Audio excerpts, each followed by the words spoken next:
बोली संतोषी माता की जय। संतोषी माता व्रत कथा।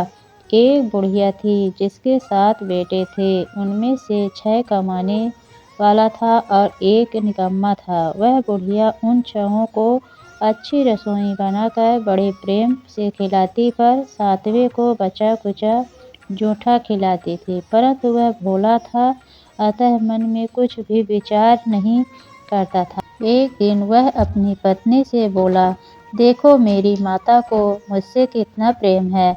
उसने कहा, वह तुम्हें सभी की जूठन खिलाती है, फिर भी तुम ऐसा कहते हो। चाहे तो तुम समय आने पर देख लेना।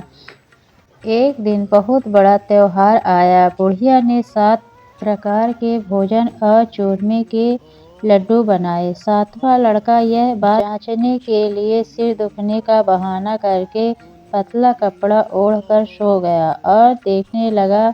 माँ ने उनको बहुत अच्छे आसनों पर बिठाया और 7 प्रकार के भोजन और लड्डू परोसे। वह उन्हें बड़े प्रेम से खिला रही थी। जब वे 6 उठ गए तो माँ ने उनकी थालियों से जूठन इकट्ठा किया और उनसे एक लड्डू बनाया। फिर वह 7वें लड़के से बोली, अरे रोटी खा ले। वह बोला, माँ मैं भोजन नहीं करूँगा, मैं तो परदेश जा रहा हूँ। माँ ने कहा, कल जाता है तो आज ही चला जा। वह घर से निकल गया। चलते समय उसे अपनी पत्नी की याद आई, जो गौशाला में कंडे पात रही थी। वह बोला, हम विदेश को जा रहे हैं, आएंगे कछु काल। तुम रहियो संतोष में, धर्म अपनो पाल।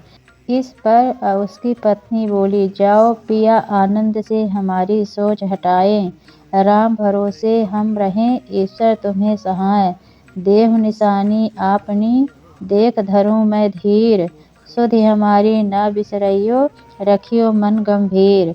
इस पर वह लड़का बोला, मेरे पास कुछ नहीं है, यह अंगूठी है सो ले और मुझे भी अपनी कोई निशानी दे।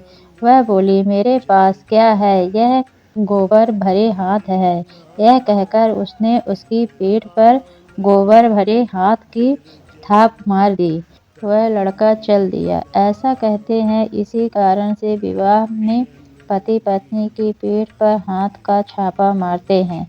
चलते समय वह दूर देश में पहुंचा। वह एक व्यापारी की दुकान पर जाकर बोला, भाई मुझे नौकरी पर रख लो। व्यापारी को नौकर की जरूरत थी, अतः बोला, तनख्वाह काम देख कर देंगे, तुम रह जाओ। वह सवेरे 7 बजे से रात की 12 बजे तक नौकरी करने लगा। थोड़े ही दिनों में सारा लेन देन और हिसाब किताब करने लगा। सेठ के 7-8 नौकर चक्कर खाने लगे। सेठ ने उसे 2-3 महीने में आधे मुनाफे का हिस्सेदार बना दिया। 12 वर्ष में वह नामी सेठ बन गया और उसका मालिक उसके भरोसे काम छोड़कर कहीं बाहर चला गया। इधर उसकी औरत को सास और जेठानियाँ बड़ा कष्ट देने लगी। वे उसे लकड़ी लेने जंगल में भेजती, भूसे की रोटी देती, फूटे नारियल में पानी देती। वह बड़े कष्ट से जीवन बिताते थे। एक दिन जब वह लकड़ी लेने जा रही थी तो रास्ते में उसने कई औरतों को व्रत करते देखा। वह पूछने लगी, बहनों यह किसका व्रत है, कैसे करते हैं और इससे क्या फल मिलता है। तो एक स्त्री बोली, यह संतोषी माता का व्रत है, इसके करने से मनोवांछित फल मिलता है। इससे गरीबी, मन की चिंताएं, राजा के मुकदमे, कलह, रोग नष्ट होते हैं और संतान सुख, धन, प्रसन्नता, शांति, मन पसंद वर मिले। वह बाहर गए हुए पति के दर्शन होते हैं। उसने उसे व्रत करने की विधि बता दी। उसने रास्ते में सारी लकड़ियाँ बेच दी व गुड़ और चना ले लिया। उसने व्रत करने की तैयारी की। उसने सामने एक मंदिर देखा तो पूछने लगी, यह मंदिर किसका है। वह कहने लगे, यह संतोषी माता का मंदिर है। वह मंदिर में गई और माता के चरणों में लौटने लगी। वह दुखी होकर विनती करने लगी, माँ मैं अज्ञानी हूँ, मैं बहुत दुखी हूँ, मैं तुम्हारी शरण में हूँ, मेरा दुख दूर करो। माता को दया आ गई। एक शुक्रवार को उसके पति का पत्र आया और अगले शुक्रवार को पति का भेजा हुआ धन मिला। अब तो जेठ जेठानी और सास सिकोड़ के कहने लगे, अब तो इसकी खातिर बढ़ेगी, यह बुलाने पर भी नहीं बोलेगी। वह बोली, पत्र और धन आवे तो सभी को अच्छा है। उसकी आंखों में आंसू आ गए। वह मंदिर में गई और माता के चरणों में गिरकर बोली, हे माँ, मैंने तुमसे पैसा कब मांगा था? मुझे तो अपना सुहाग चाहिए। मैं तो अपने स्वामी के दर्शन और सेवा करना मांगती हूँ। तब माता ने प्रसन्न होकर कहा, जा बेटी, तेरा पति आवेगा। वह बड़ी प्रसन्नता से घर गई और घर का काम काज करने लगी। इधर संतोषी माता ने उसके पति को स्वप्न में घर जाने और पत्नी की याद दिलाई। उसने कहा, माँ, मैं कैसे जाऊँ? परदेश की बात है, लेन देन का कोई हिसाब नहीं है। माँ ने कहा, मेरी बात मान, सवेरे नहा धोकर मेरा नाम लेकर घी का दीपक जलाकर दंडवत करके दुकान पर बैठना। देखते देखते सारा लेन देन साफ हो जाएगा, धन का ढेर लग जाएगा। सवेरे उसने अपने स्वप्न की बात सभी से कही तो सब दिल लगी उड़ाने लगे। वे कहने लगे कि कहीं सपने भी सत्य होते हैं। पर एक बूढ़े ने कहा, भाई, जैसे माता ने कहा है वैसे करने में क्या डर है? उसने नहा धोकर माता को दंडवत करके घी का दीपक जलाया और दुकान पर जाकर बैठ गया।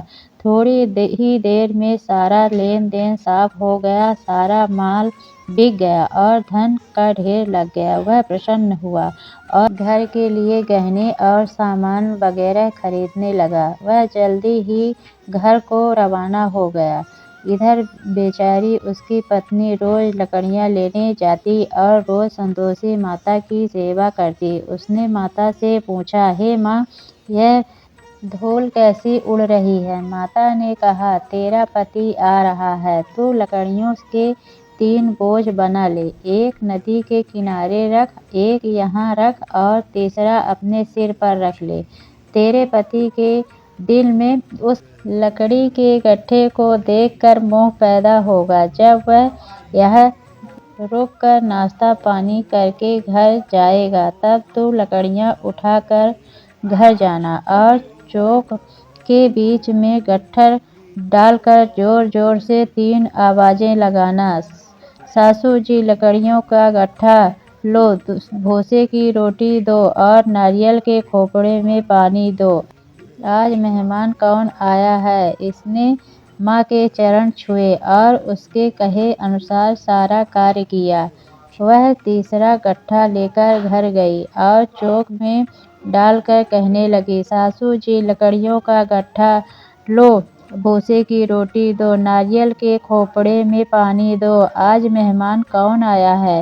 यह सुनकर सास बाहर आकर कपट भरे वचनों से उसने दिए हुए कष्टों को भुलाने ले लिए। कहने लगी, बेटी, तेरा पति आया है, आ मीठा भात और भोजन कर और गहने कपड़े पहन। अपनी माँ के ऐसे वचन सुनकर उसका पति बाहर आया और अपनी पत्नी के हाथ में अंगूठी देखकर व्याकुल हो उठा। उसने पूछा, यह कौन है? माँ ने कहा, यह तेरी बहू है। आज 12 वर्ष हो गए। यह दिन भर घूमती फिरती है, काम काज करती नहीं है, तुझे देखकर नखरे करती है। यह बोला, ठीक है, मैंने तुझे इसे देख लिया है, अब मुझे दूसरे घर की चाबी दे दो, मैं इसमें रहूँगा। माँ ने कहा, ठीक है, जैसी तेरी मर्जी, और इनसे चाबियों का गुच्छा पटक दिया। उसने अपना सामान तीसरी मंजिल के ऊपर के कमरे में रख दिया। एक ही दिन में वे राजा के सामान ठाट बाट वाले बन गए। इतने में अगला शुक्रवार आया। बहू ने अपने पति से कहा, मुझे संतोषी माता के व्रत का उद्यापन करना है। वह बोली, बहुत अच्छा है, खुशी से कह ले। जल्दी ही उद्यापन की तैयारी करने लगे। उसने जेठ के लड़कों को जिमने के लिए कहा। उन्होंने मान लिया। पीछे से जिठानियों ने अपने बच्चों को सिखा दिया, तुम कटाई मांगना जिससे उसका उद्यापन पूरा न हो।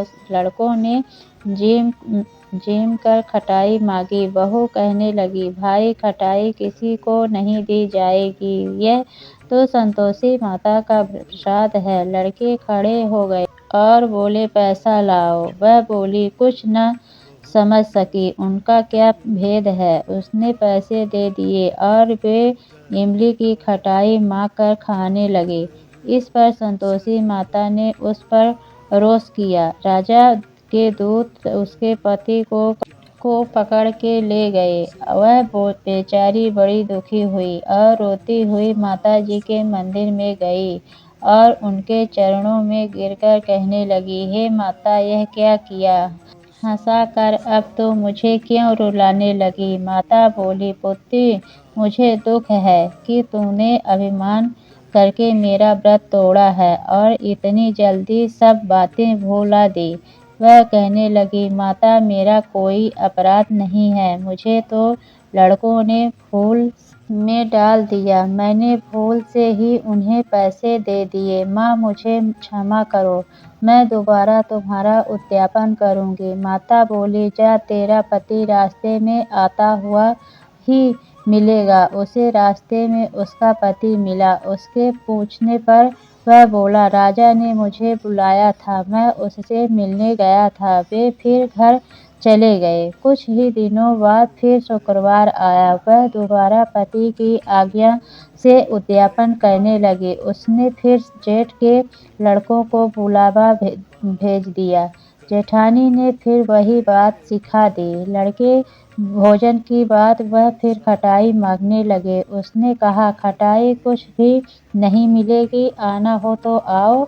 यह कहकर वह ब्राह्मणों के लड़कों को लाकर भोजन कराने लगी। यथाशक्ति उसने उन्हें दक्षिणा दी। संतोषी माता उस पर बड़ी प्रसन्न हुई। माता की कृपा से 9वें मास में उसके एक चंद्रमा के समान सुंदर पुत्र हुआ। अपने पुत्र को लेकर वह रोजाना मंदिर जाने लगी। एक दिन संतोषी माता ने सोचा कि यह रोज यहाँ आती है, आज मैं इसके घर चलूं, इसका सासरा देखूं। यह सोचकर उसने एक भयंकर रूप बनाया। गुड़ व चने से सना मुख, ऊपर को सूंड के समान ओंठ, जिन पर मक्खियाँ भिनभिना रही थी। इसी सूरत में वह उसके घर गई। देहली में पाँव रखते ही उसकी सास बोली, देखो, कोई डायन आ रही है, इसे भगाओ, नहीं तो किसी को खा जाएगी। लड़के भागकर खिड़की बंद करने लगे। 7वें लड़के की बहू खिड़की से देख रही थी। वह वहीं से चिल्लाने लगी, आज मेरी माता मेरे घर आ गई हैं। यह कहकर उसने बच्चे को दूध पीने से हटाकर इतने में सास बोली, पगली, किसे देखकर उतावली हुई है? बच्चे को पटक दिया। इतने में संतोषी माता के प्रताप से वहाँ लड़के ही लड़के नजर आने लगे। बहू बोली, सासू जी, मैं जिसका व्रत करती हूँ, यह वही संतोषी माता हैं। यह कहकर उसने सारी खिड़कियाँ खोल दी। सबने संतोषी माता के चरण पकड़ लिए और विनती कर कहने लगे, हे माता, अब हम मूर्ख हैं, अज्ञानी हैं, पापिनी हैं। तुम्हारे व्रत की विधि हम नहीं जानते। तुम्हारा व्रत भंग कर हमने बहुत बड़ा अपराध किया है। हे जगत माता, आप हमारा अपराध क्षमा करो। इस पर माता उन पर प्रसन्न हुई। बहू को जैसा फल दिया वैसा माता सबको दे। बोले संतोषी माता की जय।